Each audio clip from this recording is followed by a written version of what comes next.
Okay. Hello, friends. I'm AJ Smith, the Joy Weaver, and welcome to this episode of the Oh My Goodness podcast. I'm so excited to talk to you today about access points and reality checks. What happens often in our world when we are going after a dream or an idea is we're like, oh, but it should be like this and this should be happening. And like, why isn't this happening? And I should be further than I am right now. And like, also, I need to be doing XYZ. And we start spiraling about the story we've created about where we think we should be, what should be happening, what we should be doing. And then we're stuck frozen and we don't do any of it. We don't go after any of it. And we're like, get a little resentful and angry and bitter at ourselves, other people, the world, every situation that has ever happened since the dawn of mankind because it's led to here and it's not exactly where we want to go. And sometimes this looks like on our entire life moment, right? When we're just like, everything is terrible, it's all gone to hell. And sometimes it's just on one aspect of our life. Maybe that's your spiritual faith or a relationship that's you're struggling with, or some friendship things, or your job, and you're like, everything is great, but this thing, I should be further. I should have gotten that raise. So I'm going to walk you through a few tools that I love using for myself, for my clients, that can change the game because it gets us a little out of ourselves and helps us have some distance to see with, if that makes sense. So, the first thing is let's just be honest. The comparison game is real. Man, on social media and friends, if you notice, like you get excited for people, and then also there's this twinge of jealousy, or you're like, oh, but that could be mine, or that should have, or now that they have that, I can't have this. A, it's not pie. There's enough to go around. And B, I have learned that jealousy is showing us something that we want, something that we desire. And I think it was Julia Wells who said this a couple years to me. And I was like, ago, and I was like, oh my gosh, that's such a good way to think about it. And it's that other people doing things that we want to do is not evidence that we don't get to get it because now it's taken. It's evidence that it's possible. And we get to bank that. We get to say, oh, so the stories are true. That is possible. I could have that. I could do that. Okay. What does that look like for me? And it helps expand the realm of possibility so that there's room for more of us. Because the way that capitalism is set up is I'm on top, you're on bottom, and this is how it has to be for me to succeed. Mm, no, no. That's a system that needs massive restructuring. If the core of each human is worthy of dignity and goodness, we can have a thriving ecosystem that doesn't rack them and stack them. That doesn't say, okay, you're number one, you're number two, you're number three, ba da da da. Back in like what, 40s, 50s, 60s, whatever, minimum wage, you could buy a home. You could like support a family, right? That was the idea of it, was that there is enough for everybody to thrive. And like, I also acknowledge that that is not also true, that there is systemic racism. There are things in place that not everybody has always had what they needed to thrive, but work with me in the metaphor that I'm kind of going with here.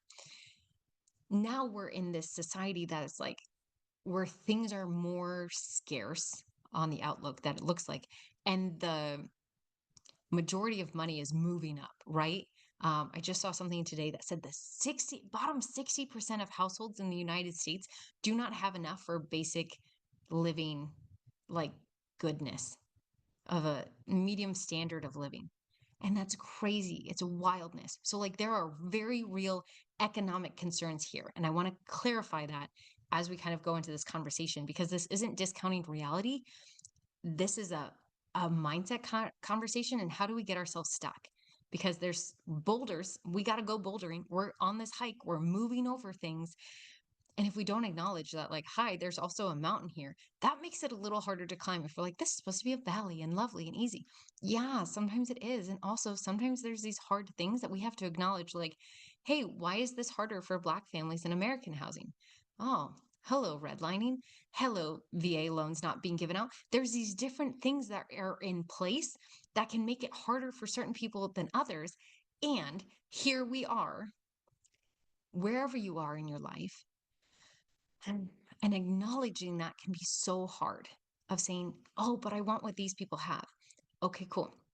You want that. How can we make that happen? What is it about it that you like that? Maybe you're like, oh, I love that they got this car, blah, da, da, da. And you're like, oh, okay, you want that specific car? No, maybe you just want a car that you can go camping in. Okay, that's clarifying. Do you see how it takes out the charge of the comparison game and makes a brighter picture of your life of what's possible? And for every time we're like, yeah, but I can't have that because XYZ, we can go find evidence of somebody who's a single mom, somebody who has multiple kids, somebody who's from a blended family, somebody who's been adopted, somebody who's an immigrant. We can find evidence of those people thriving and say, okay, here's evidence that they could do it. What can I learn from them? How can I integrate this way of being and existing to expand my idea of what's possible? Because I have this set structure that's been set in front of me by the systems in place, by the stories society is telling me about who I am and what I'm capable of. Do I want those scripts? Remember, we've talked about this before, that there are certain scripts society gives you of what a good woman should be, what a good worker should be, what a good man should be, what a good person should be, XYZ, blah, blah, blah, go down the list. And then you get a chance to rewrite that script with whatever you need. For me, a script I was given is we are broken and bad. And I had to rewrite that script to say, our souls are good. I believe in the OG blessing. I believe that each of us were crafted and spirit breathed.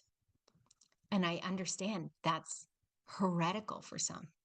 And I remember the first time I heard somebody say that, and I was like, oh, we can't say that. And I was jealous. When I tell you, I was brimming in jealousy that she thought that. That felt so freeing. And seeing how free she felt saying that, I was like, we can't say that here. And she was like, I know this to be true, da da da. And I was like, I can't. And I was also having panic attacks because I didn't know if I'd be good enough, if I was a good enough Christian, if I was a good enough person. Oh, there's so much. That needs to be a whole podcast episode. But I say all that because the comparison game I was stuck with and in was okay. Am I good enough? Am I on the board? Am I tracking? Are we okay?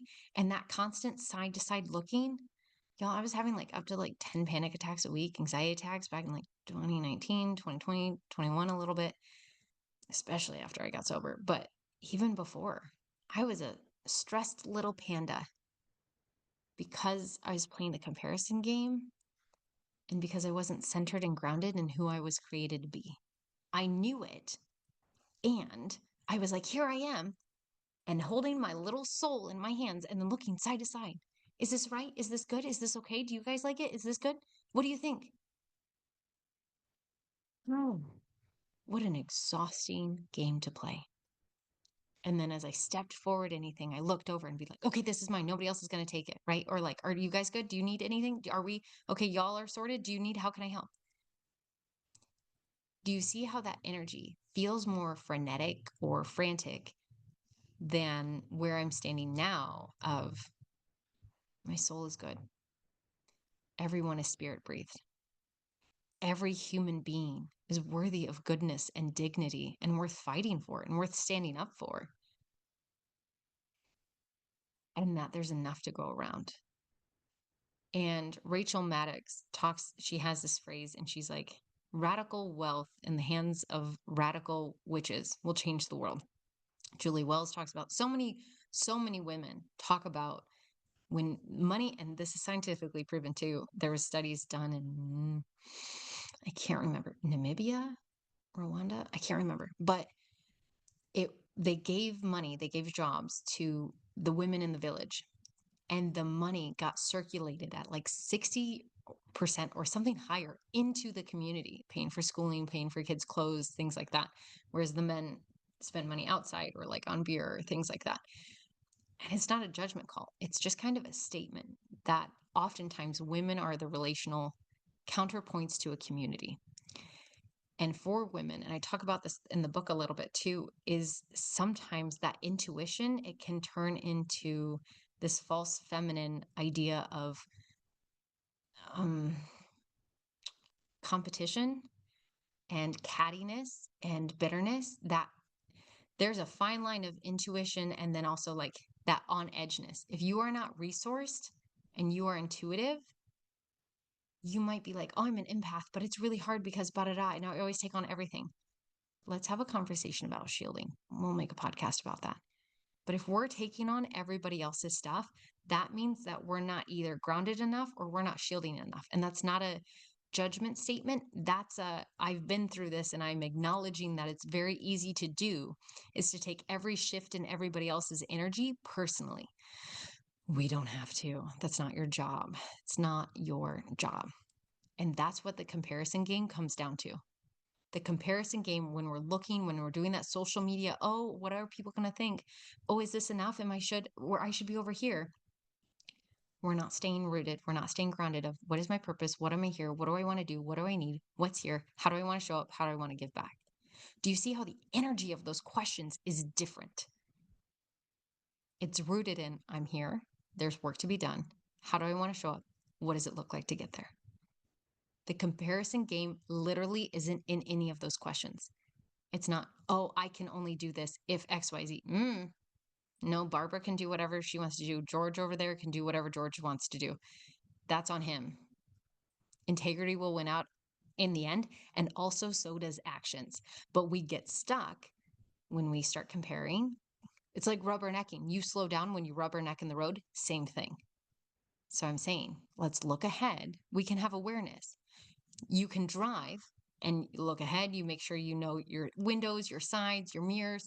You're aware of what's around you, but you're going straight. But rubbernecking is really taking your eyes off the road. And that's what the comparison game does. Okay, so we understand we're frozen in a certain section of our lives. Something's feeling stuck. Cool. That is the first step to change. Awareness is the first step to change. So when we can acknowledge, this doesn't feel good. Something's here. This feels too much. When it feels too much or too big, that's how we know we took too big of a bite. Can you take a smaller bite? You know, when you're like, a kid is like throwing something in their face and they're like eating this giant hamburger. We're like, oh, hey, tiny bites, don't choke. Hey, you're an adult. This is too much. Cut it up, take smaller bites. What does making a smaller bite look like? I made a live video about this today, but sometimes we're like, okay, I'm going to have an hour of sacred time, or I'm going to go to the gym 5 days a week and I'm going to lift all these like weights. I love weightlifting. So this isn't me joking. It's just me like, this is the goals that people set. But then they've never been to the gym for more than 1 day a week, or they've only meditated for like 5 minutes. When we stretch that far, there's a rebound effect. There's a rubber band effect where it comes back in because we're like, oh, this was a lot. Okay, let me shrink back to safety. Our body's baseline is trying to keep us safe. And when we do something new, it expands us. And we're like, oh, we are taking up more space than we did before. Buckle up, ladies and gentlemen. We are on the expansion train. And you're like, I don't want to be on the expansion train. This is too much. And then we go back to safety. And so the practice here is, hey, how can we lower the bar? Because if our expectations are, I'm going to post on TikTok these edited videos, da 3 times a week, but then we've never posted on TikTok before. Maybe our first video needs to just be a 60-second us sharing something and posting it. Rip off that Band-Aid, make some progress. So then we're like, okay, I've made a video, I posted it. Oh, that was big. Okay, maybe next time I can work on adding captions or a cover screen. Okay, I tried that. Okay, now I can, right? It's like learning tools. There's so many people I talk to, and I had this all the time when I was subbing at the school, is kids are afraid of making mistakes and learning something new. Same thing goes with adults. I should be good at this. No, you shouldn't. You just started this. You just learned it. How are you supposed to be good at it if you haven't tried it yet? Why are we immediately denigrating ourselves? Is it because we don't want to be embarrassed? Because of the comparison game? Or is it because we think we should be better? And what does that link back to? The comparison game. Or is it because we think we should be amazing right off the start because some people have that innate ability to sit down at the piano once and play it great? What does that come down to? The comparison game. Do you see how literally everything is the comparison game?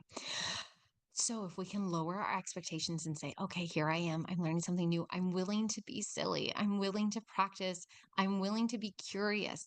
We need more curiosity, willingness to practice, and willingness in our world. I swear to you, if we had more willingness, if we had more willingness, if we had more willingness to be silly and practice in our world would look a lot different. It would look a lot different. How many risks do people not take because they're like, I don't want to look silly, or okay, I don't have the money for this, or okay, but this is more important, or this isn't important. But it's not even a matter of importance, of seriousness. It's about priorities. And technically, you can only have like one priority for the word, but we often think, okay, I'm doing this, and this is the most important. If you're going to the gym and that's the most important, it doesn't mean you don't eat, go to work, do those other things, right? Those things still exist. But oftentimes we think, okay, these are my priorities. And then you know what gets left off the list? And you're like, I don't have time for that. That's not a priority. That's not on the list. Your joy, your fun, your life, your delight, your friendships, because we don't have time. I don't have time for joy. Hmm.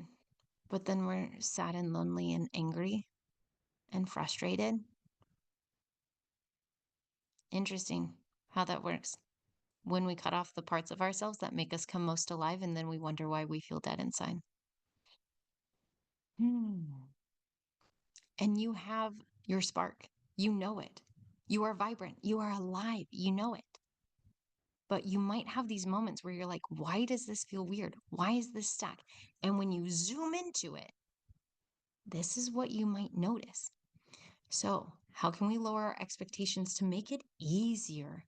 If we can lower our expectations, like, oh, I'm beginning this. Nobody yelled at a baby because they fell down when they were crawling. They're like, oh, they're crawling. Oh, look at you. You're learning. You haven't learned this yet, right?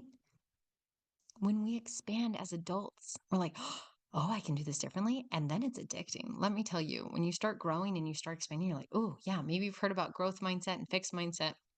And self help can sometimes get a weird rep as well of like, some people are like, I'm never going to change. And it's like, oh, okay.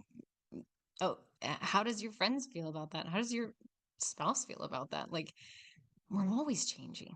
Literally every cell in our body changes every 7 years or something like that. So we're lowering the bar to see what new access point we can have. So maybe that looks like 10 minutes of sacred time, or while we brush our teeth and put on makeup in the morning, we listen to music. It can literally be something that sets our day up in a different way, or we walk the dogs instead of letting them outside at lunch. Like, lower the bar in a way that feels good for you, but get curious about what that could look like. Oh, okay, I'm thinking expert level. I love it. I love it. I love it that you're dreaming high. I love it that you're dreaming big. This is so great. And what does the path to that look like? Because oftentimes we have the vision in our head of what it should look like, and that's the goal. But we have to take the journey to get there. And so, if we can zoom out and see the journey, what's the next right step? What's the journey on the way there? What do you need to learn? What are the skills, the practices, the methods, the rhythms you need to cultivate to go and then achieve that and to be there, to be someone who shows up and moves their body in a way that feels good or has that relationship with spirit where they can tap in and tune in? Do you see that kind of difference in speed and depth and nuance? God, we need more nuance in the world. Okay, here's the other part of this: fuel. You got to fuel up, baby cakes. You got to fuel up. And fuel can look like a lot of different things, right? You're like, I'm feeding my body. Cool, good. I love this for you. Good job. Good job, you gold stars. You get a maraca moment. And are we hydrating? Are we drinking water? Are we subsisting on energy drinks and coffee? If so, babes, we also need water. And if you're like, I don't like the taste of water, okay, can we add something to it? Like some Mio, or um, they make these like packets or things like that. But if everything is so packed with sugar, we're like adding extra sugar and we're drinking water. Like, hydration is great, period. And we also need to actively look at how are we fueling? I'm here for the chips and queso life. And your body literally needs certain nutrients to move forward, to show up. So if you're feeling tired and exhausted all the time, it's something worth looking at, right? Okay, also fuel. What's our friendships like? What are our relationships like? Are we having people in our lives who are speaking life into us? God, it makes such a difference. I am telling you, people cheering you on, you cheering other people. You've heard me talk about this, like being your fans, what is it? Fangirling your friends. It's my favorite. I have no chill about any of the humans in my life. And I'm always like, yes, go get it. And I have friends that message me and they're like, I need a hype moment for XYZ. And I'll send them a voice memo. And also, if you're listening to this, you're like, I could use a voice memo. Great. Send me a message. I will happily send you one. But when we're in relationships that are thriving and good and nourishing, it makes a huge difference to your mental capacity. And then sometimes we're like, okay, but I feel weird, awkward being vulnerable. Yeah, that's a practice. That's something we got to practice. We got to practice cultivating that because sometimes we don't learn that. And if you're like, oh, but I should have. Okay, but you didn't. So here we are. Maybe that's a goal. I want to have some nourishing friendships. Okay, what does that look like? Do we go on some friendship dates? Do we make a post and be like, okay, hey guys, I'm looking for friends and I'm very nervous about this? The more we're honest about ourselves and where we are, the easier it is going to be to show up in a way that is in alignment and move toward your vision goal. Your idea of where you should be is often a vision of who you want to be, but we can be that now, but we've got to step into it. Okay, if that future me was here, what would she do next? What would she do next? We can't snap our fingers and change everything, but what would she or they do next? So good. And part of that, which I kind of already touched on, is honesty. Are we being honest with ourselves on where we actually are, where we're actually feeling? And like, I know I hear you. Sometimes it's so hard when we're like, yes, but this makes me sad. Of course it makes you sad. It's okay to be sad. And oftentimes we're feeling multiple things. You've heard me talk about parts work before, that there's usually multiple parts in us. So part of us is feeling excited, part of us is feeling sad, part of us is feeling nervous. All of that is welcome here, but none of it actually defines you as your big soul. It's just these different parts of you. And if we can acknowledge them and make space for all of it, then we can say, okay, yeah, oh man, I'm feeling sad. For example, this weekend I was at the Kingdom of Glenavon. We had a 20th year celebration for the founding of the kingdom. I'm in the SEA, and I was so excited because I love dressing up and I love dressing up with other people. And I was grieving because when we joined the SEA, we joined about 7 months before COVID hit. 8 months, 7 or 8 months before COVID hit. So we didn't get to go to a lot of big events before we moved to Korea. And so I was just like, man, we could have had this. We could have had more of this, but we were gone. We were out of the States. And then I was curious because I was learning all these new things, but also I was the new girl. And so I was also a little sad and missing my friends that are in San Antonio who also love to do this, but weren't here. And I also made new friends. Do you see how all of those things can coexist at once? So when we allow ourselves to be honest and I'm like, oh, I shouldn't be sad. I'm here. I'm with new people. I'm making memories. Oh, okay. Yeah, that's great. And we don't need to bypass the sadness. The sadness can also be here. And we often think, okay, but if I let that in, it's going to take over everything. Oftentimes, it just wants to be witnessed and held and acknowledged. A lot of times, any of those side emotions that are popping up just want to be like, oh, yeah, that was good. Man, that was such good memories. I'm grateful I'm here now. And then move forward. This is just like Inside Out. We just got to be like, hey, here I am.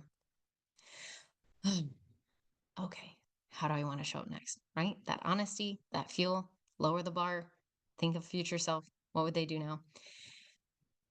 And when we're in those moments where we are honest, I call them reset points because sometimes we're like, I'm already halfway through. I can't stop now. Don't stop me now. But instead of having a good time, it's like having a bad time.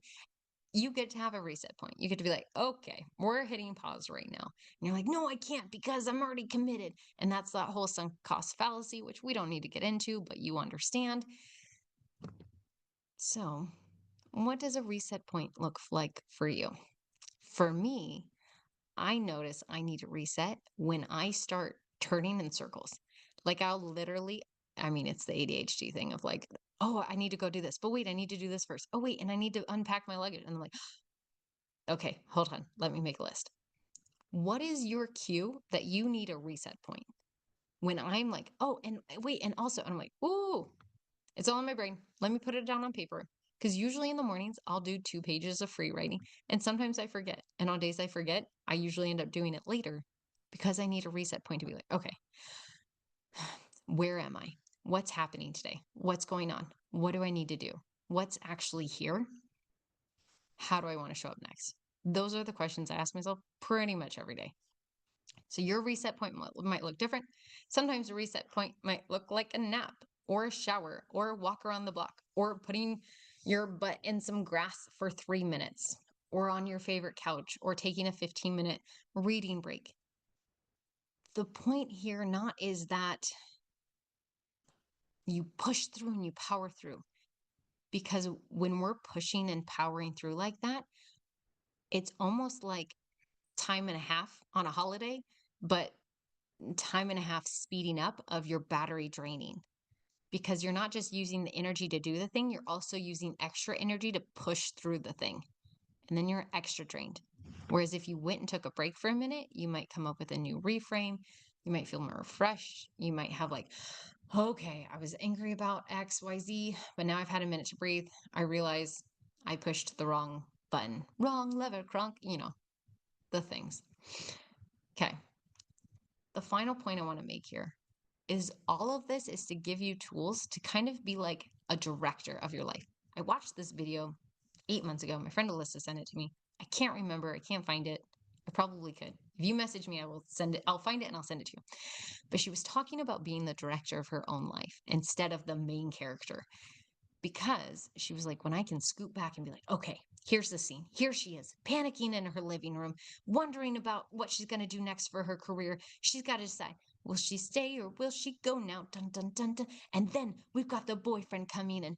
Is he going to say something demeaning or encouraging today? Because the ex-boyfriend acted like XYZ and this one's been good so far, but she's on her period. So she's thinking 5 steps ahead. She's making up stories. And the drama of the day, she forgot to eat lunch. What's going to happen next? Stay tuned on this episode of A Day in the Life. If you can step back, you can see those things. And it almost sounds like a comedy, right? But we know if you're in that moment, everything feels so overloaded, you cannot think straight. And it's like, is this person going to say this? And are they going to say yes? Or are they going to say no? If you could take a step back, it's like, oh, oh man, that's a lot on the plate. Oh man, she's running past stories about the boyfriend, and also she hasn't eaten, and also this job stuff is coming up. Okay, how can we solve this? What's doable first? Okay, first, if we don't want this to dissolve into something bad, she needs to go eat. Okay, let's go eat. Okay, now that we've eaten, what's next? Oh, a job interview thing came through in the email. Let's answer that. Okay, boyfriend came home and said something nice. Are we gonna What's our options today? Are we going to judge him and be like, he didn't really mean that? Or are we going to be like, yeah, I'm going to let that love in. Okay, she's choosing to let that love in. Do you see how that kind of makes a difference of space to be like, how do I want to show up in this moment? And what would be more helpful? And sometimes having that little bit of space, it may seem really silly, but I want you to try it, because adding play and lightness when things feel heavy and wild and hectic, oh, can give us breathing room to not take ourselves and our lives so seriously, because things are always changing. Things are always changing. And I have so much evidence from clients and myself of one day things being like, we're all gonna die, from Atlantis, to like, oh my gosh, I didn't know this could all work out. From clients healing their relationships with their mothers, to surprise job offers coming through, to people apologizing that they never thought would apologize, to finding their clipboards that of their papers they wrote. There's a whole mix of things that you never know when something surprising might happen. But if you can step back for 2 seconds as a director of your life and see what's coming on, you can be like, you know what she needs? She needs a girls' night. Let's have her call some friends. Hey, do you want to come over? Dee, do you want to come over and like eat some pizza and watch some shows with me or something? Yeah, sounds good. Okay, cool. That'll be good for her. That'll be good for me. So maybe this looks different for you. and maybe there's a different tool. All of these are take it and use as you need. Shift to your pleasure. But my heart is that this gives you more language for when you're like, oh, feeling overwhelmed and stuck. And you're just like, I want to go here, but I don't even know how. It feels so far away. It doesn't have to be. It might be a journey to get there. But if it's worthy of doing, if it's pulling at your heart, then okay. How can we lower the bar? And how can we take the next right step? And how can you fuel yourself to go there with honesty and kindness and reset points along the way so that you can direct your steps and tune into spirit and trust the flow that you can do the next right thing wherever you are? I believe in you. I believe in your capacity. I believe that you are worthy of goodness. So take a big breath. Wink at yourself in the mirror today, this week. It's going to be a good day. It's going to be a good week. I'm proud of you. Sing your soul song. Now go drink some water, eat some food, and go live your best life. I'll talk to you next week.